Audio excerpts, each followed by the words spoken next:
जितना दुख हमें है, उससे भी ज़्यादा दुख गाजीपुर के पूर्वांचल के गरीबों में है। और लोग जिस तरह के घटनाक्रम में मुख्तार अंसारी को खत्म किया गया, रास्ते से हटाया गया,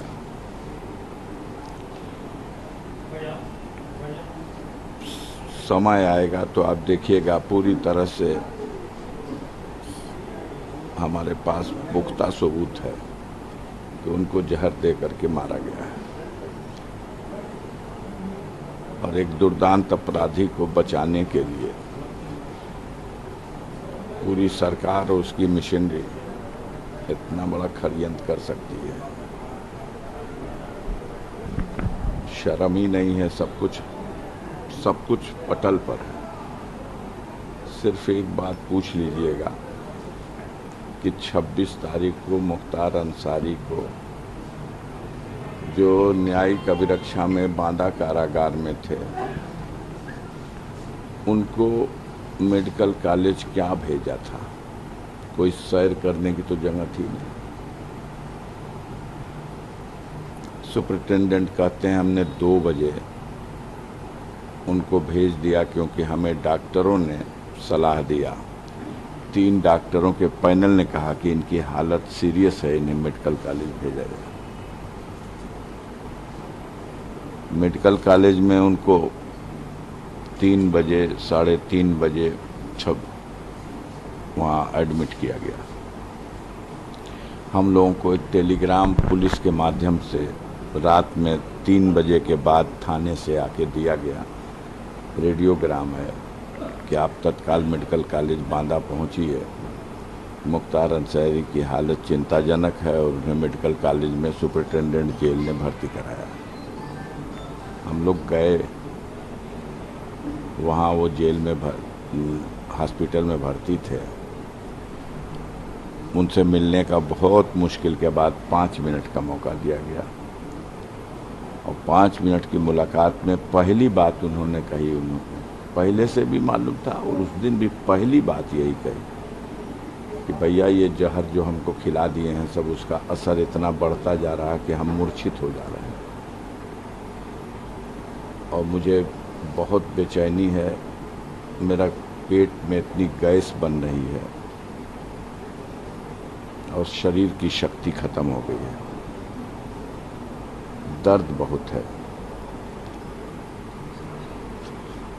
आज रात में मैं बहुत देर तक, हमें याद नहीं है, बेहोश हो गया था।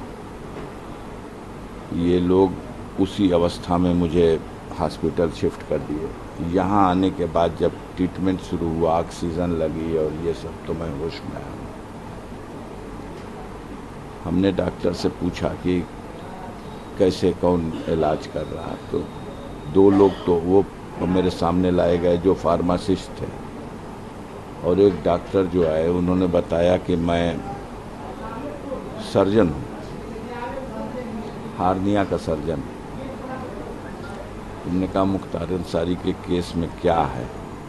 कह देखिए, मैं एक सर्जन हूँ और सर्जन की हैसियत से मैं ये कह रहा हूँ कि इनका कोई सर्जरी का केस नहीं है।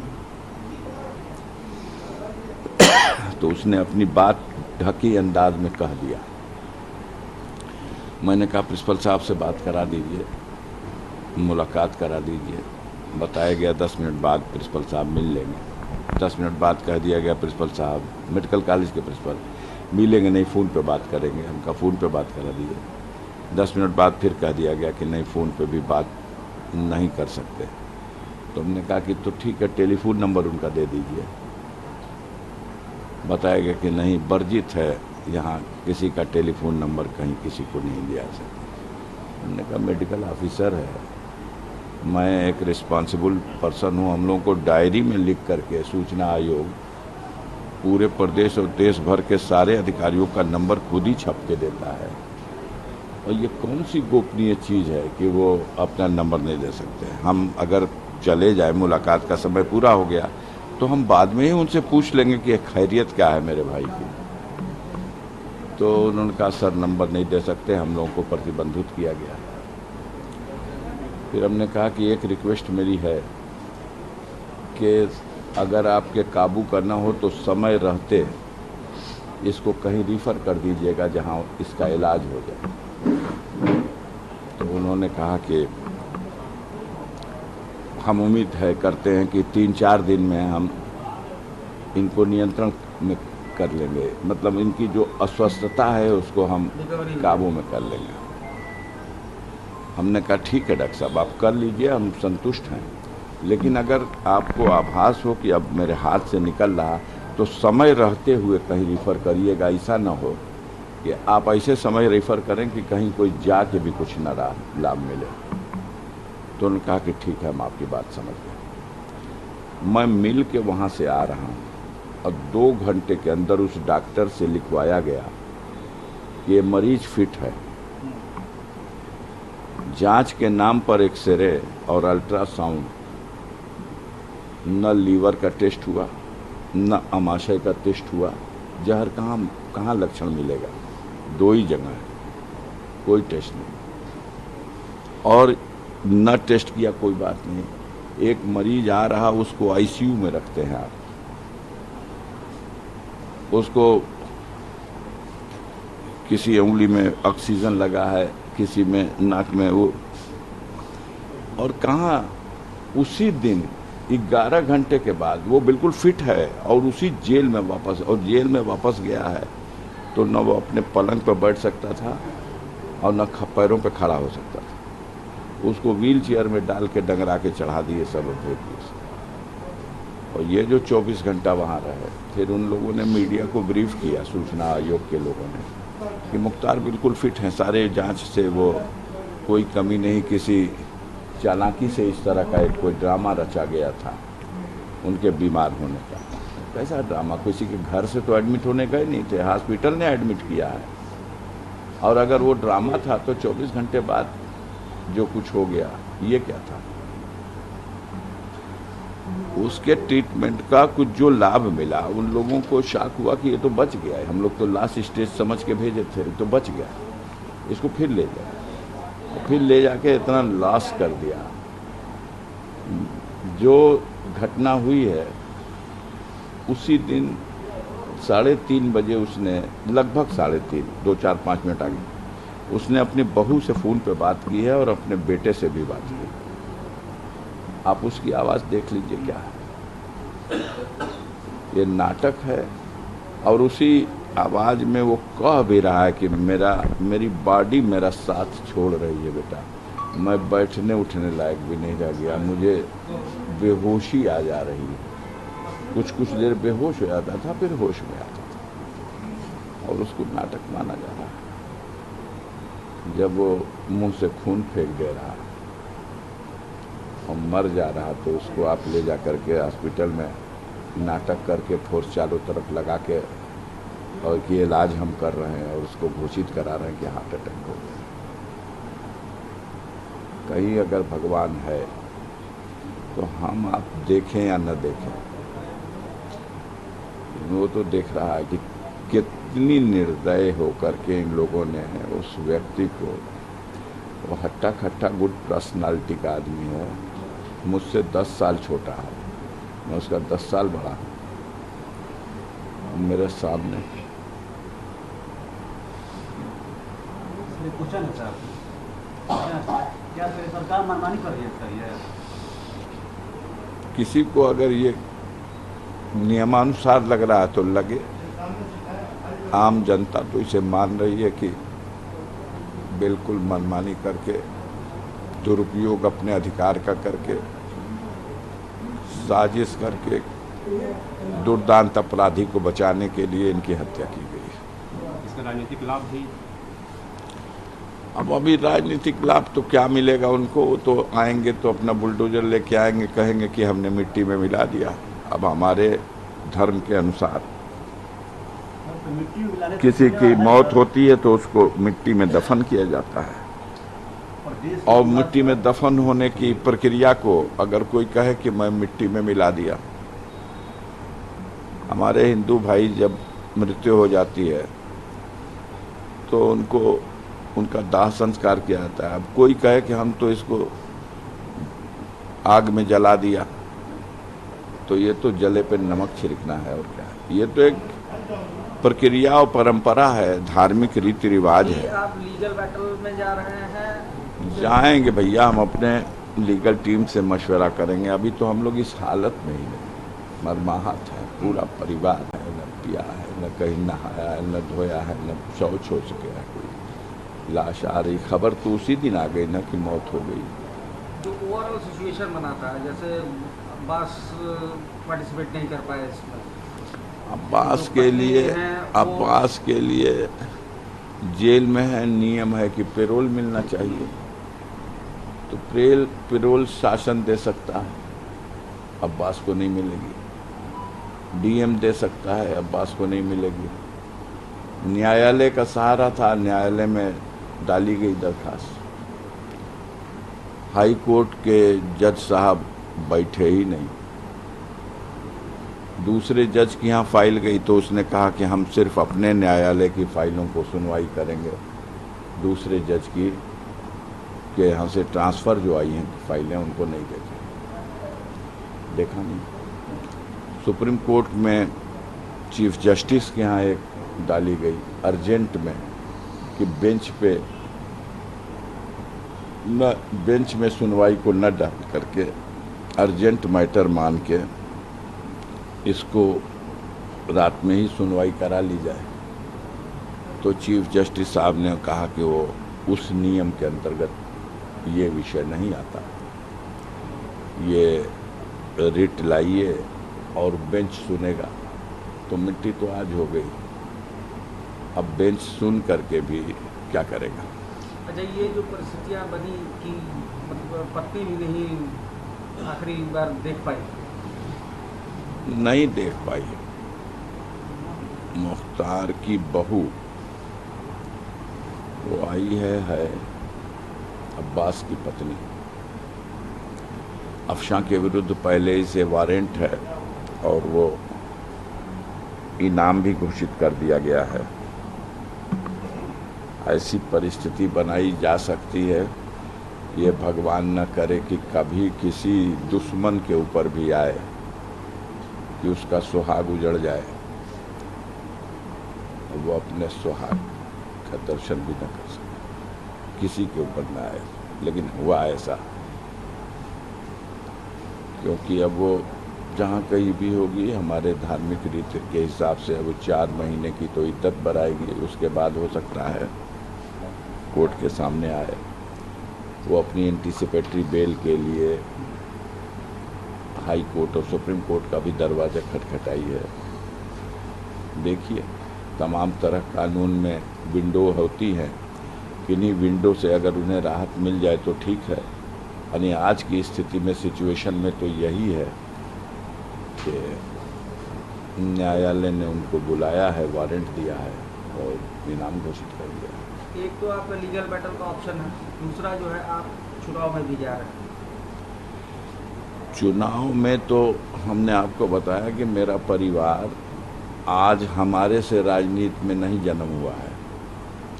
हम अपने पुरखों की उस विरासत को प्रयास करते हैं संभालने का।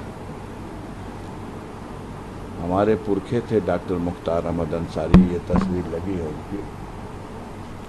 जब देश गुलाम था तो 1926-27 में ये इंडियन नेशनल कांग्रेस के प्रेसिडेंट थे। जब इस देश में मोहम्मद अली जिन्ना ने मुस्लिम लीग की स्थापना करके और देश में एक अलगाववादी सोच को बढ़ावा देने का काम किया था, तब हमारे पूर्वज उन दिनों देश की एक जहती के लिए, भाईचारा बना रहे, इसके लिए इतना सक्रिय रहे कि महात्मा गांधी ने प्रस्तावित करके डॉक्टर अंसारी का नाम प्रेसिडेंट पद के लिए लाया था और मिस्टर केलकर दूसरे कैंडिडेट थे जिनसे चुनाव हुआ था और 42वें राष्ट्रीय अध्यक्ष डॉक्टर अंसारी चुने गए थे। इनके चुने जाने के बाद वो मिशन जो मोहम्मद अली जिन्ना चला रहे थे, उसे उन्होंने खुद अपनी पुस्तक में लिखा है कि जब डॉक्टर अंसारी प्रेसिडेंट थे तो मेरे मिशन को बहुत बड़ा धक्का लगा था। तो पूर्वजों की जो कुर्बानी थी वो देश को आज़ाद कराने के लिए थी।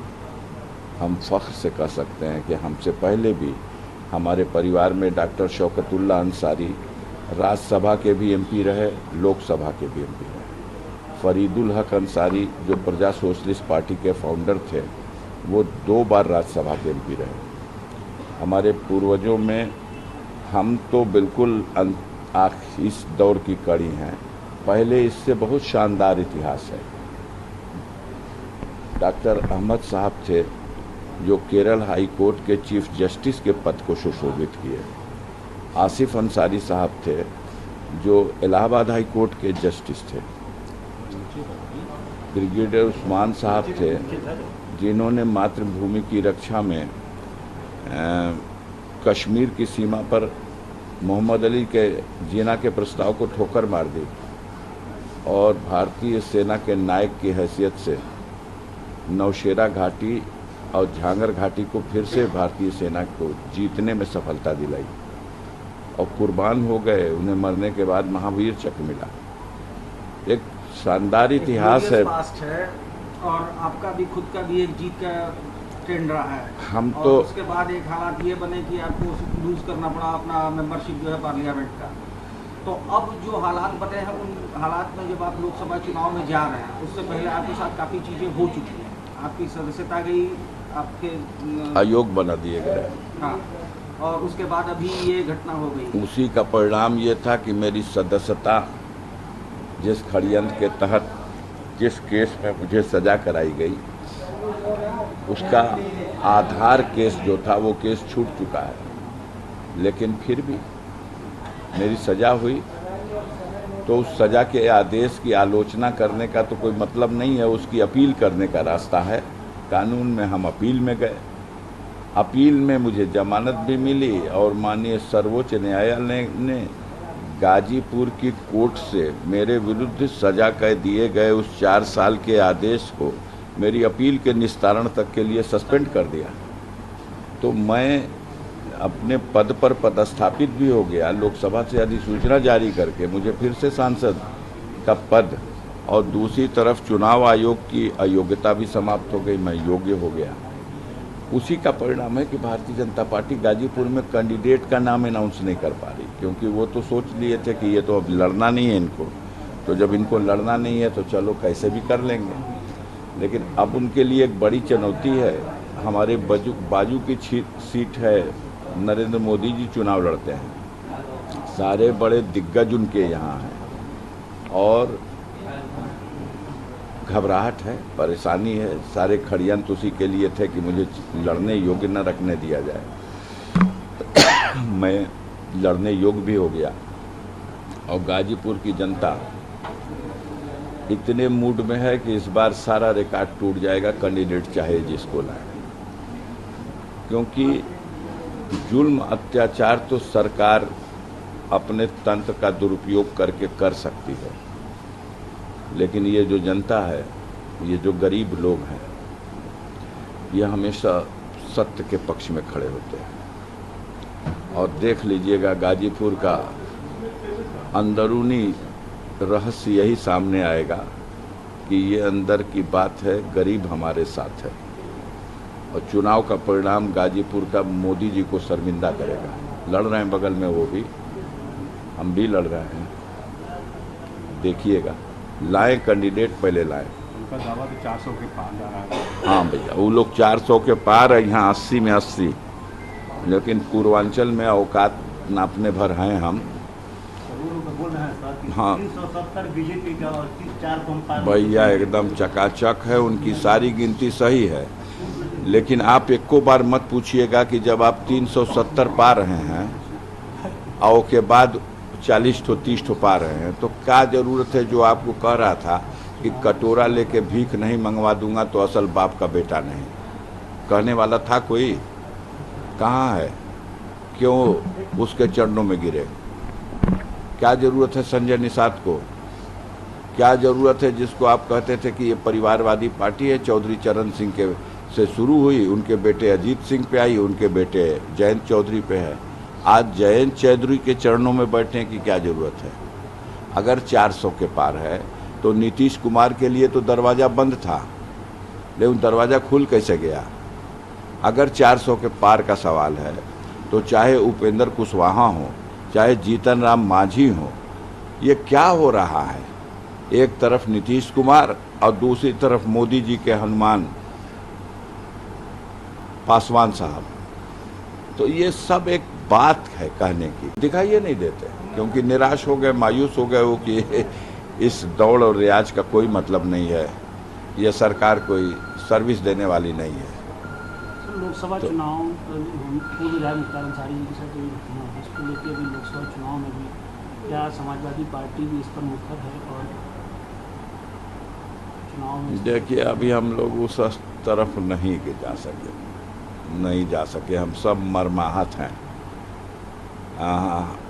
हमारे परिवार का एक हीरा निकल गया है और मीडिया के भाई सरकार की मंशा के अनुसार जितनी गंदी संज्ञा दे के मुख्तार अंसारी को पुकार दें, जितनी बुराइयां उसके नाम से लिख दें, लेकिन गरीबों के दिलों पे उसका राज था।